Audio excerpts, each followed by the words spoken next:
And today I have a prop that is kind of symbolic of what I'm going to be talking about, but I'll get rid of that right now. Okay, so we are talking about toilets and baths and different experiences with them around the world. We have lived in many parts of the world and visited also. I'm so grateful, but I want to make a disclaimer first. Every culture has their own system, and all the systems are good. I mean, when you learn them and everything, and they're all interesting. And just because I might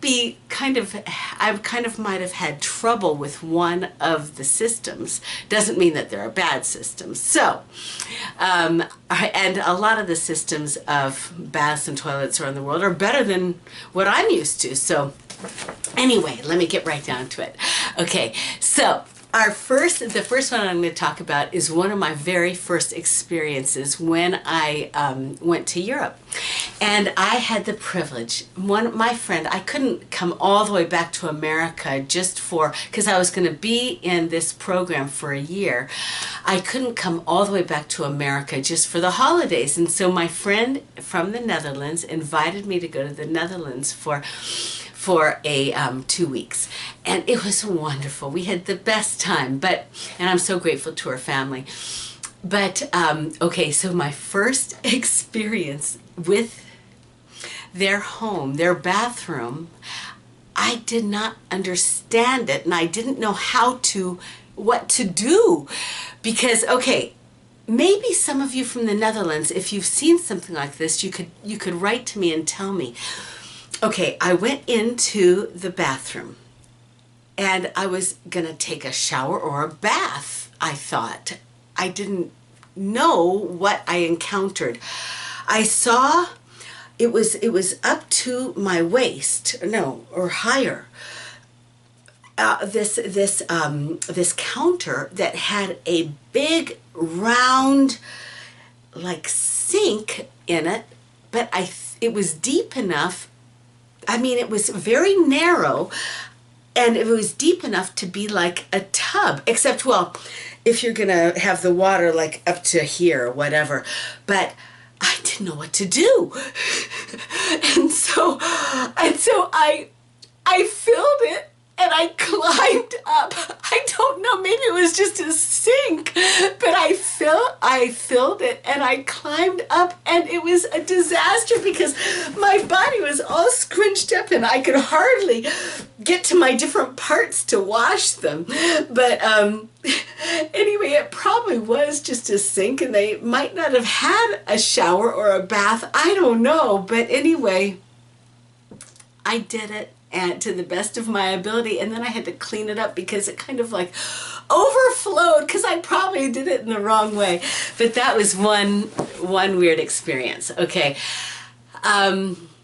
so, and these are all precious memories of precious friends. Okay, so then another one. Oh, my paper that tells me what I'm going to talk about. Okay. So then we happened to go to the Ukraine. It was then the Soviet Union. Okay, it was a wonderful experience. This was back, I'm talking in 1980. And we go to the Ukraine, and we had to, all right, because we were there, we had to go in as tourists. We were missionaries, and we were there to, at that time, it was kind of dangerous you were not allowed to bring Bibles in to the country and things like that. And we were kind of like on a overt, is it called overt? On a secret mission in a way, because we were pretending to be tourists, but our goal there was to tell people about the love of God. And so and there was some interrogation and everything, and guns and stuff later. I might tell that in a different story. It was fun, but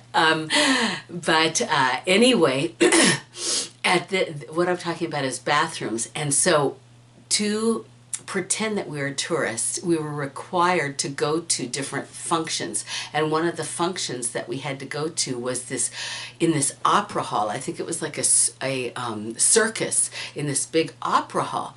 And we all had to dress up and things like that. But anyway, so we go to the bathroom. I go to the bathroom, and it was it was one of the most elite bathrooms. I mean, nicely, with marble, with everything. It was just gorgeous, gorgeous, gorgeous to the hilt.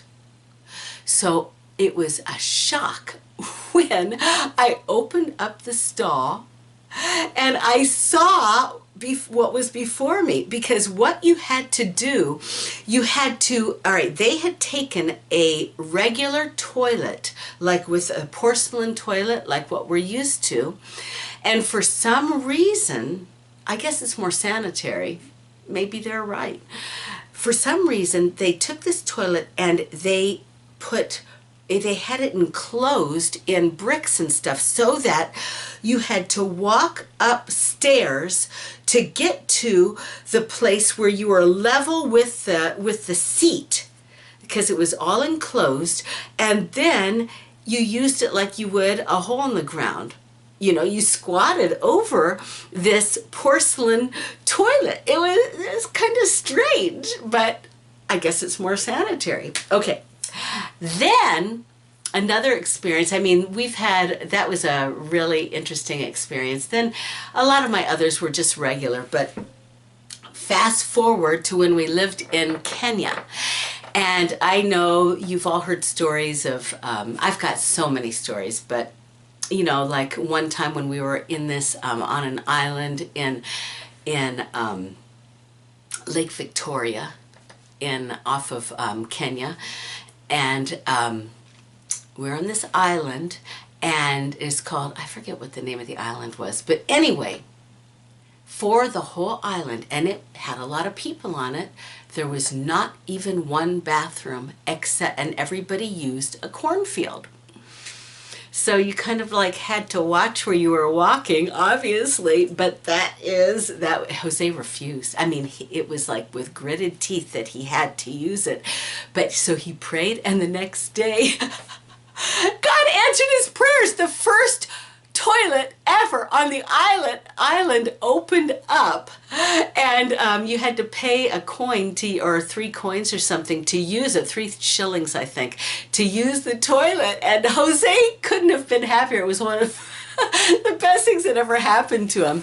But anyway, but also when we were in Kenya, the bathrooms were, and this was so wonderful, it was just one of the most amazing experiences. We lived, all right, where we lived in an apartment with our kids in a town called Kitengela for a year and a half. And, but then Jose and I would leave our kids in a very secure, they were all teenagers, leave them in a very secured area. We had a family friend who kind of watched over them, and they had fencing around them and stuff, so they were safe.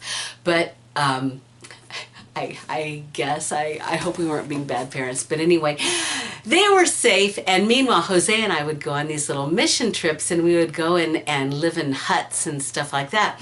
And when we were in both Maasai and Luo country, with the Luos, I'll never forget, it was amazing. They were the most wonderful. They're our very, very, very close friends, Pastor Elias and his wife, Rosemary, who has since passed away. But she and her some of her daughters would wake up before dawn and walk a long way and take water out of a well.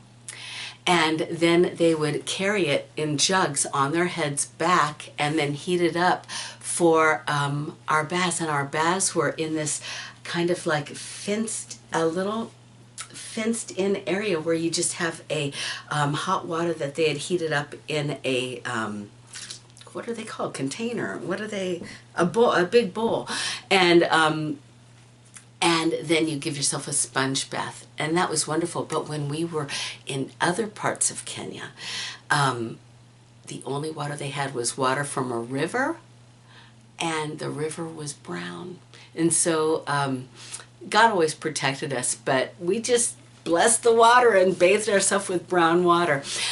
But Okay, so that was Kenya, and then what was my other story I was going to tell? Oh, last but not least, this is the ultimate. Okay, this is Jose's story. He had left us in Kenya, and he had gone by himself to preach in the middle of nowhere in Tanzania, and so he was with all these people. Most of them, it was they speak Swahili, but Tanzania Swahili is a tiny bit different than Kenya Swahili. Anyway, and Jose was more familiar with Kenya. Well, he was familiar with Kenya Swahili. So they are in he's in this place way out in the middle of nowhere. I mean, like, it was, you had to walk for miles to get anywhere. So they go to a church service, they do the service, and then they had wanted him to baptize their people. And the closest place to baptize the people was in a river that was an hour's walk. So they go to the river and they're on their way back. Now, mind you, he had eaten for, and Lord, help me to tell his story right, because this is his story, not mine. But he had eaten rice and beans just for days, okay? And I mean, breakfast they would have bread, and then rice and beans lunch, rice and beans dinner, which very grateful they were able to fill their stomach. But anyway, so he is walking back from the river with them, and they were still about an hour away from where they were staying when all of a sudden, whew, it hit him like that he had to go to the bathroom. And I'm not talking tinkle, I'm talking caca. And so he started to just hold it in as best as he could, and he was walking with his butt cheeks just shut, you know, and like a penguin, and he was just praying, oh God, help me. And so they finally, after holding it in all this time, they get to the where he was staying, and Teresita was his hostess. So sweet and everything. Well, anyway, the way they say they need to go to the bathroom in Kenya is for tinkle, it is short call, you know, like it's a short call to the bathroom. But in, you know, caca is long call. Okay, so Jose was greeting. I'm telling my story, honey. I'm in the middle of it. Okay, so what? Oh, it's okay. Okay, so anyway, Jose was gritting his teeth, saying, "Long call, long call, long call," and the problem is that Swahili. The way to say it in Swahili, in Tanzanian, was different than in Kenyan. And long call meant nothing to the Tanzanians. And so he kept saying, long call. And so finally, there was somebody else who figured out what he was saying, and they ushered him into to where the toilet was, which was, of course, just a hole in the ground with a little shed around it. And so he gets in there, and he doesn't make it. It all comes down in his pants. Just pure diarrhea everywhere. Explosion. And so he was so upset. And he was angry. He started to complain at God. God, why did, you know, under his breath so they couldn't hear. God, why did you let this happen to me? Why did you let this happen to me? And when he says the next thing that happened, there was a toilet roll, paper roll, that was propped up on this little ledge. And when Jose started to complain to God, he thinks that an angel just kind of like flicked it in, and it fell by itself. It fell off the ledge and rolled into the hole in the ground. So he was there with no way to clean himself, with his everything just soiled.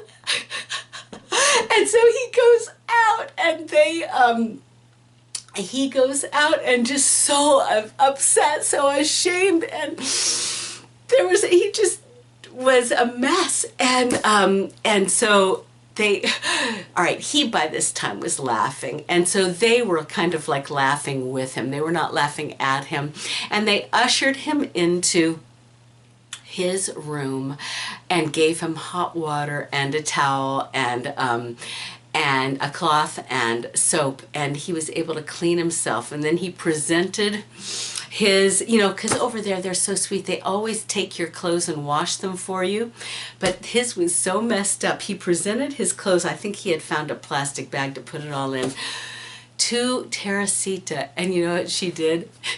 She took it with the anointing oil. There was anointing oil stuck in his pocket, the anointing oil, his underwear, and his pants, and she had no idea, and she just put it down the hole. So to this day, Jose's pants and his underwear and his anointing oil are in a hole with caca in Tanzania. So those are some fun stories from around the world, and I'll talk to you guys later. Bye.